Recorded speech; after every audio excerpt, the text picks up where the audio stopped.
game number 1.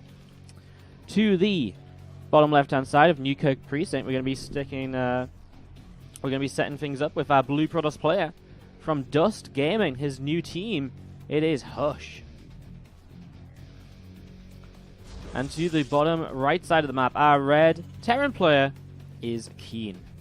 Now, you're going to have to give me a moment here. So, basically, everyone got messed over by the latest patch, because in the latest patch, they changed the name that shows up in-game to your battle tag, which is not really ideal in any way, shape, or form for anybody, because not everyone kind of uses their battle tag as their name. You know, they use their battle tag as something random sometimes. I'm fortunate, mine says Wardy everywhere, but a lot of people's battle tags aren't correct. So, KeeN's battle tag in Korean here, and that is why he is going to be, we're just going to have to add his name to the scoreboard. Thank you very much, Dark Ones, for the 15-month resub. Thank you so much, dude. How you doing today? Can I get some love in the chat, please, for Dark Ones in his 15 months? Now, surprisingly, I have somehow managed to forget where your ball is on the tree, which is incredible, because I must have written on it like 20,000 times. It's somewhere. I think what's... there, I found it. I found it. I'm trying to get it off. Dark Ones. Man, you got a lot of stuff on this ball, but now you're adding a resub to it as well. Thank you so much for the 15 months. Get that updated after this game, as we are already into this. I mean, setting on up in this TvP. You see a factory coming down. Whoops. Marines are broken, apparently. What is that in the production tab? A Marine is literally broken. God damn it. Why does nothing ever work? I guess maybe there's a new version of the Game Heart UI already out that I need to go and get. I'll have to try and remember to do that after this game as well. So, apologies, guys. As we set on up, and we're just going to be seeing this Marine checking around here from KeeN. You're going to see this probe from Hush moving around the map as well, just to come down and take a natural expansion. That Marine as a blue blob on the production tab is very distracting. It's very distracting. Nexus comes down here from Hush, and we are just going to still see those two Marines just joined up together down on the low ground for now. Funny that they actually look like Marines down here instead of blue blobs. So that is interesting. That is actually funny, because that didn't happen yesterday. And we cast yesterday after the patch, right? Did we? Did we not cast after the patch? Yes, I'm sure we did. I'm sure we did cast post-patch yesterday, and we didn't have any blue blobs in the production tab, so... I don't know, guys. We're just going to have to deal with it, unfortunately. As you're going to be seeing the Stargate on the way up here from Hush. And we're just going to be seeing him with a... I mean, the Stargate opening is an interesting one, I always feel, because, you know, it's not straight up like gateway units into your mid-game and late-game setup, ready to go, you know exactly what's happening. It's much more... Well, it's much less defined, because you go into like an Oracle or something, and then you can go into Phoenix 2 or whatever, but you go into the Oracles first and then into your mid-game a bit after. But there's just a few different ways to play it out, whereas with a Twilight and a Robo Facility, you know it's probably Blink, into Robo, into third base, into extra gates, the Forge comes down, and all the rest of it, you know? So that's already kind of a given with that build. This, again, there we go, right away, Phoenix coming out. So you never know what to expect of a Stargate, I feel, whereas the Twilight builds a little bit more obvious. So this Twilight Council with the Phoenix coming up is most likely looking to be some sort of probably resonating glaives, like go Adept Phoenix in the early stages, and just sort of go from there. Wow, we are really broken. Marines are just completely broken, aren't they? Look at this, they're broken down in the bottom right as well. That's a little bit odd. A little bit odd indeed. Anyways, Liberator is on the way up and is going to start heading across to the left-hand side of the map here very shortly. As the medevacs do arrive and this pressure will begin. So attacking on forwards. Now you've seen a Widowmine just burrowing. The Adepts starting to take a little bit of damage. Another Cyclone moving forwards as well. And well, pressure onto the natural expansion here. And I mean, these Phoenix are meant to be very good at dealing with pressure like this, but there's no pylon on the low ground to help him out.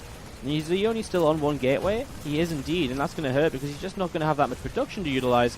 Here you go, moving on forwards. The Adept will go down to the Widowmine shot as KeeN continue to do quite a lot of damage here. Probes continuing to fall. He starts to try and target down a Phoenix now, and you can just see that the Cyclone does get lifted. So, well, in the end, he kills 12 probes. I mean, that is good enough as it stands, but he will lose pretty much everything in this. However, Widowmine is still going to be there, and there is no detection available to Hush just yet. If you go for this Stargate play, generally, to deal with Widowmines, etc., you actually have to sort of, you know, lift up the Widowmines before they burrow. Otherwise, this happens. And another Stalker blows on up, and Hush has taken so much damage in the early stages of game number 1. As these Phoenix going to go across the map to see what they can do. But I mean, what are they going to do? Well, nothing really. As, you know, 2 Phoenix, they just don't do anything. So 2 Phoenix going to move over. They're going to scatter around at least, so he gets some information. He sees a siege tank on the low ground. I mean, to be fair from KeeN, it wasn't a super fast expansion from him. It was a much later based expansion, where he expanded later on and all the rest of it. So, it's not the end of the world from Hush to have lost so many workers. In fact, KeeN was expecting to kill at least some workers with this, but 12, 13, and a couple of Stalkers along with it, and still a Widowmine here picking up kills as well. Well, you know, that's when it starts to really add up, and KeeN will definitely be an advantage going into the mid-game, but it's not completely game over just yet, just because, again, his natural CC was a little bit later coming down than you might have originally expected. Phoenix continue to move around here. You can see that Oracle is about to pop out of the Stargate. So Oracle popping out the Stargate, and well, I'm just going to drop the Revelation down. Obviously, the Oracle is a way to detect as well against this Widowmine-based play, etc. But it is just a little bit slower, and you know, that's the thing. Like, if you go Phoenix, that's why you generally try and lift up the Widowmines before they burrow, because otherwise it's just a nuisance. 4 more gateways coming down, but that's only going to take them to 5 in total, as Blink will be completing here very soon. There's 2 more. Alright, so we're really just going to 2-base this here right now from Hush. He just says, well, I'm not in the best position, so let's just try and end this early from what I've already got. And he's just going to try and spam out a whole bunch of Stalkers and see where he can get to. Obviously, this Phoenix can kind of actually be pretty useful with this. If they come in and lift the tanks up, it'll make quite a difference. The thing is, by the time he attacks, combat shields will be finished, Stim is going to be finished, +1 is probably going to be pretty close to finishing. Hush is just going to be going up against pretty much everything the Terran player would want at this sort of stage of the game.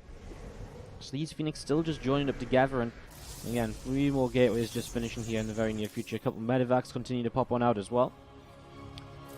And again, that +1 not too far away from finishing as Revelation comes down. Keeping track of those Marines is important if you're going for a big blink attack, because it means that maybe you can get a bit of an edge by blinking up in towards the main base here over here, and you know, just attacking around, picking off a couple of units or a couple of buildings before the Marines come into position.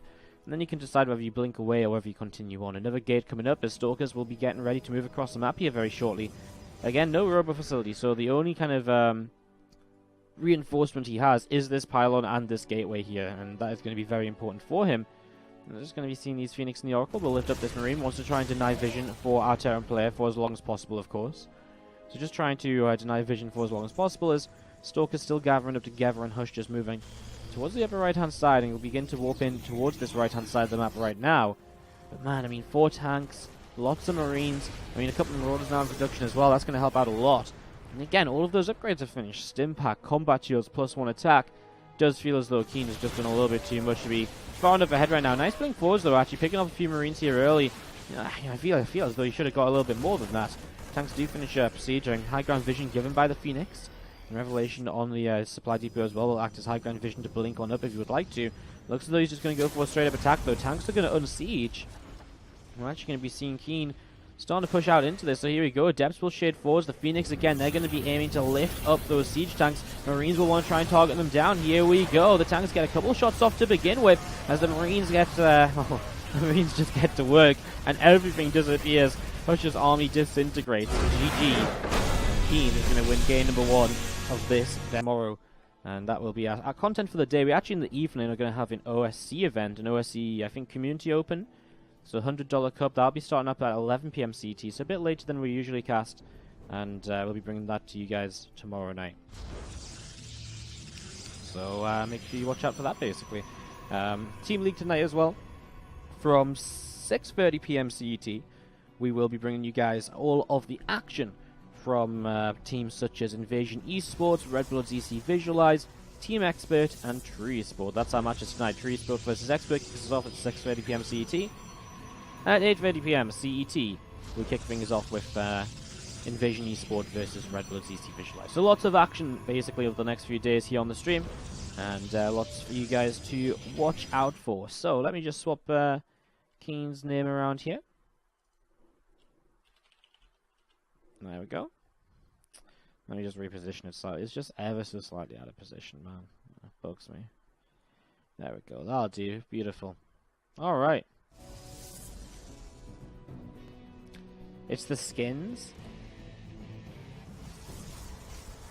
It's the skins causing the problem. Revert to default skins to fix. What skins? Like the Marine? There's a Marine skin?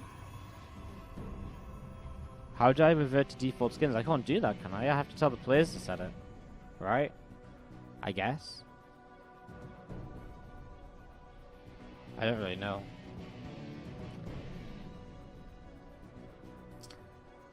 What do I feel like is the spot of PvT right now? For me, it seems so heavily Terran favored. I don't think so at all. I mean, I actually think Protoss in a pretty good place in the matchup. You know, they go into very standard. If you go very standard, like Twilight Robo, you end up going into maybe a Disruptor or 2 and Colossus. And that's sort of just your mid-game army, and it's very good. Like, Adept heavy, can do a lot of damage. The Adepts can continue to do a lot of damage with Warpins. I mean, Terrans can drop. I mean, both players have, like, the same tools, really. Like, both players can do a lot of damage quickly with Warpins of Adepts from Warp Prism or from just double drops and so on. Both players have pretty strong mid to late game armies as well. I feel truly in the late game, it does go the way of the Protoss player because Tempests will just end the game instantly. It gets a little bit difficult if you mess up your Tempest timing against kind of a lot of Liberators. And it can be difficult to engage into Liberators, but it's also very difficult to engage into a massive Protoss army as well, which has Storm, Colossus, and whatever else, and Disruptors. So I actually think the matchup is fairly balanced for the most part. So yeah. Anyways, Reaper are going to pop down a Grenade Stalker, gets blasted around just a little bit right there. And this Reaper continue to move around, just going up to the top side or continue to look to see what else is going on. Second rack's coming on down here. And the Starport building, so a little bit of just going to be pretty standard for the most part. I mean, a Widowmine drop while building up into Stim very early on, getting some Marines out. Nothing really too interesting, as this Reaper going to pop back up once again. And you've seen a couple more gates added on here to the right-hand side of the main base. Robo Bay is going to pop down very early, so this is a bit of a faster Robo Bay, and it's going to be without a Twilight Council. And so the reason behind this, I suppose, is that he says he just doesn't need Blink as early. Blink early is a really good way to take map control, shut down some of the early drops and so on by blinking underneath them and stuff. You know, that's a really, that's a few really good things you can do with, like, the early Blink and so the early Twilight Council. But in this situation,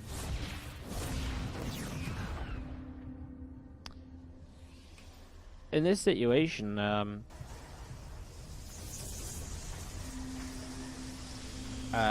going to be kind of without Twilight. He's just going to say, well, actually, Echo's a very easy map to take 3 bases on.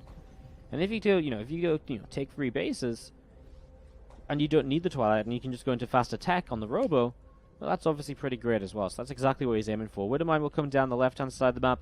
Never Observer building just for now, so we don't get to see exactly what will come out of this Robo Bay just yet. I imagine maybe a Disruptor or so to begin with. He just doesn't have that much gas, actually, right now, Hush. Needs a bit more gas to really get this going, so his build not really kind of fitting together as smoothly as a Jigsaw would right now, but it's getting there. Still waiting to see what he's going to do as these Widowmines come in. He pulls away with the probes. No damage taken. He'll be able to kill both Widowmines without losing anything at all. So really nice little cleanup here by Hush. Much better than we saw in the first game. Obviously it wasn't a Widowmine. Well, it was a Widowmine drop, but it was a completely different Widowmine drop. Also going to be seeing these Medevacs just moving up the right-hand side. Late game goes to Protoss. I do realize the Tempests aren't really great anymore with 8 range, but they still have the same air range, right? So they can still shoot Liberators from a distance and break the Terran siege line and then attack in with the rest of the ground army. Right? Or am I being really, really stupid here? I think Protoss is... I think the matchup is completely fine, actually. I think it's probably one of the most balanced matchups at the moment. In fact, I feel like all the matchups are in a fairly reasonably good position. There's little bits and pieces in certain matchups which are... I feel as though PvZ is a bit messed up at the moment. But I think PvT is pretty okay. I think PvT is pretty okay. PvZ, people are a little bit here and there on. I think PvT, TvZ, in pretty good spots right now as matchups. Anyways, we're going to be seeing a Blink upgrade continue to roll on in right now, so... We see the Blink on the way now. He does just start up Colossus. I mean, the Blink is something you still need eventually, because without the Blink, you can't protect the Colossus as easily from Vikings and more. And it's just going to be seeing these units collecting together, and looking to see what else is going to be going on. So, just going to be seeing those units gathering up, and again, a few Marines moving backwards and forwards over here, actually picking off an Observer. KeeN's so good at this. Every time I watch him play, I'm very impressed. I saw this in the qualifiers as well. I'm really impressed by the fact that he can just, always move around the map, and seemingly always just pick away at Observers without any real issue at all. It's really quite crazy just how good at it they are. So that's pretty ridiculous. So just going to be seeing the Nexus coming down on the third base. So next setting up on the third base, we are up to 5 racks. So KeeN is going to look to be aggressive, and it's something we see a lot here on Echo as a map, because on the map, I mean, you look at it and, you know, it's actually a very easy map to siege up and push in with Liberators because it's a very narrow choke point here. So you'd set your tanks back a little bit and you still really push forwards with the Liberators. Or over to the right-hand side, it's the exact same sort of thing. But generally most fights happen in this sort of location because it's a bit more open than pushing up this ramp to the right. And also these rocks are also in position as well. So Rock's just sat over there and Scan coming down, just having a look at the army as KeeN obviously will want to fight. I mean, he's in a position where he's built up into an aggressive setup for the mid-game. 5 racks with no third CC is super aggressive. You know, you're looking to pressure with that and taking advantage. That's exactly what he's starting to do. The factory's going to start flying across the map, and we'll look to use that to kind of block off some units, maybe choke things up, create his own choke point. As you can see him already just setting up with these kind of zoning units, the tanks and the Liberators, just to start positioning and be able to work forwards with a position now. Marines stimming in, getting some damage on the pound, but the Sorg is very quick to respond, and KeeN doesn't want to lose any of those units when he doesn't need to, so just backs away, and well, tank's going to siege up again. Colossus hits a tank from a distance, but that's about it for now. And he is actually going to go up towards the third base, with the rock still being up here. He can make pretty good progress in this position. However, now it's very possible for Hush to attack in from his left-hand side. He's got 4 Colossus in this army already, so we'll see how this goes. Mothership Core dropped an overcharge, maybe a little bit too late though. And he's going to be seeing these units, thinking about where they want to go. The Liberators, it's something he has to be very cautious of. He does have, you know, a lot of Stalkers. By the way, Mothership Core just went down with a lot of energy left on it. A little bit of a mistake there. Let's see, here we go. Now Hush is going to blink on forwards. On top of all of these units, I mean, the Colossus are going to stay alive for quite a while, though. There isn't really anything which is just straight up like anti-Colossus. He needs just another warpin or something to kind of keep him safe, though. Like a few Adepts or something here would make the world of difference. He actually loses a lot of these Stalkers. I actually don't really agree with that initial blink forwards. It didn't really do anything. You know, blink in, maybe kill off the siege tank and a couple of these Liberators if you're going to blink in at all, but blinking in towards some of these reinforcements is a very weird decision. I feel as though that could have gone so much better for him. Now he has to pull probes into this as well, as KeeN will just continue to sit here. The last Colossus goes down. Honestly, initially I really thought that those Colossi were doing enough because they stayed alive for a very long time and they were really kind of putting out a lot of damage. You could see the 3 of them were getting so much done. As these Marines, Marauders, and Liberators going to come up this round, set up the sieges as well once more on the natural now. Probes continue to drop, and that's going to be the GG. Hush will take a 2-0 loss here in the first series of the day.